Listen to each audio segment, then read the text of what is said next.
Okay, a couple of examples just to show you this in real life, because that always helps beyond the dry, boring theory, and then I'll definitely hand over to Steve for his section. So at Altair, we've been working with one of the big supermarkets for many, many years.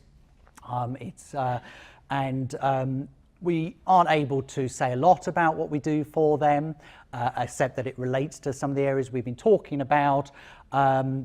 But one of the areas that we are experimenting in is how can you get better results with these marketing campaigns if you can personalize the content, not of every campaign, but some of the campaigns, based on the local weather. So obviously if you're a retailer and you're trying to sell different types of clothing or different types of grocery items, and the weather is very hot in one place and very cold in another, if you can vary that content very quickly in some of these communications, email in this case, you can test if that's going to drive a significant uplift in your conversions.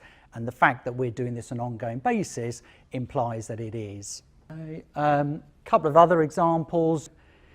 This is an example that really got me active personally in this space. I was working for part of the Jockey Club a few years ago on their loyalty platform called Rewards for Racing, and they were trying to go through a digital transformation process, and what we realized was we'd go through a slow process or we could jump to the final goal, which was as much as possible real-time personalization down to micro segments, and also extending that out through the major ad platforms so we could continue to get these offers out, which were part of the loyalty platform, to the right users, the right members at the right time.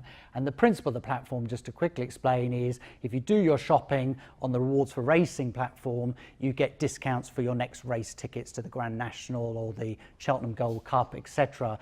And when I did this, I was astonished, and in fact we're all astonished, that when we went through that process that I showed you earlier, did the analysis to predict who was the most likely to convert, targeted those first in email and then onto the ad channels, we were ROI positive from the first week, and then for 4 months subsequently that we were running the project, substantially ROI positive.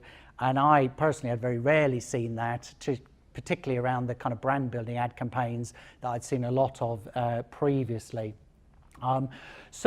And again, this is not a big company, the budgets weren't big, we were hacking this together quickly and with minimum resources, but it showed that if you personalize the offers down to good data analytics, using good data analytics, and use these tools that are these are self-service platforms, we didn't use any of the advanced stuff, you can get these very good results. Okay, there's some more examples there, but I'll make some of this stuff available to you guys and girls afterwards. Any questions about any of that before I hand over to Steve and not cut up into his time too much? Good. Lot to take in. Thank you so much for your time and attention. I'll hand over to Steve, and then we've got some time afterwards where we can follow up as needed. Thank you.